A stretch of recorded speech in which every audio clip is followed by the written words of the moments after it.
بسم اللہ الرحمن الرحیم۔ بزرگان محترم،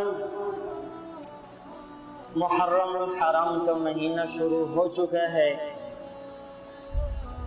مہینے سارے ہی اللہ کے ہیں، محرم، صفر، ربیع الاول، ربیع الثانی، جمادی الاولی، جمادی الثانی، رجب، شعبان، رمضان اور ذی الحجہ تک، یہ سارے مہینے اللہ کے ہیں۔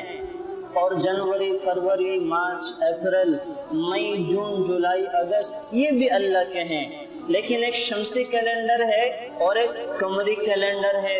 اللہ تعالیٰ نے مسلمانوں کو بطور خاص قمری کیلنڈر دیا ہے، چاند کا کیلنڈر دیا ہے کہ مسلمانوں کی عبادتوں کا تعلق وہ چاند کے دیکھنے کے ساتھ ہے۔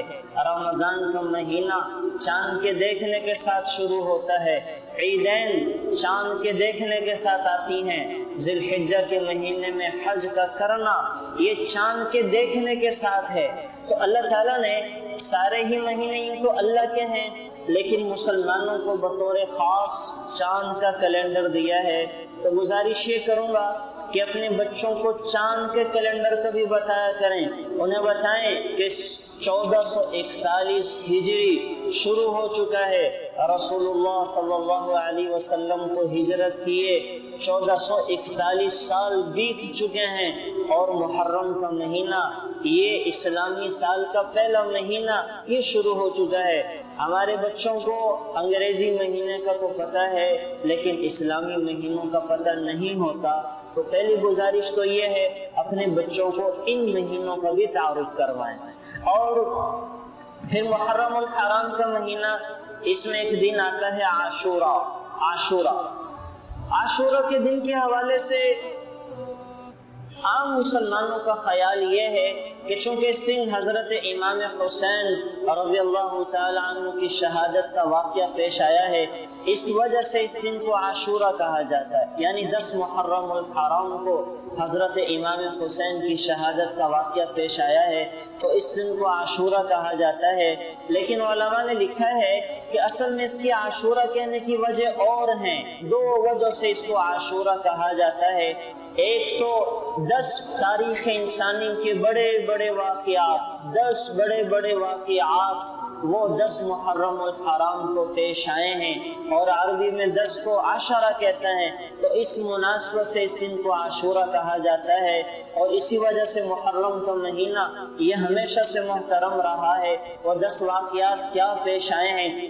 اسی دن 10 محرم الحرام کے دن اللہ تعالیٰ نے آدم علیہ السلام کی توبہ کو قبول فرمایا۔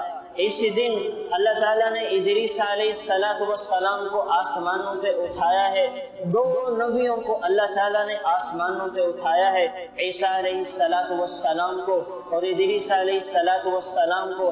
عیسیٰ علیہ السلام دوبارہ تشریف لائیں گے، امتی بن کے آئیں گے، اور ادریس علیہ السلام کو ہمیشہ ہمیشہ کے لیے آسمانوں پہ اٹھایا ہے۔ اور تیسرا واقعہ وہ نوح علیہ السلام کی کشتی کو اسی دن اللہ تعالیٰ نے جودی پہاڑ پہ جا کے ٹھہرایا ہے، اور اسی دن اللہ تعالیٰ نے ابراہیم علیہ السلام پر ان کی آگ کو گل و گلزار بنایا ہے، اور اسی 10 محرم الحرام کے دن اللہ تعالیٰ نے موسیٰ علیہ السلام کو فرعون سے نجات عطا دی ہے، اور اسی 10 محرم الحرام کے دن اللہ تعالیٰ نے ایوب علیہ السلام کو ایک لمبی بیماری کے بعد شفا عطا فرمائی ہے، اور اسی 10 محرم الحرام کے دن اللہ تعالیٰ نے یعقوب علیہ السلام کو 40 سال کے لمبے عرصے کے بعد یوسف علیہ السلام سے ملاقات کروائی ہے، اور اسی 10 محرم الحرام کے دن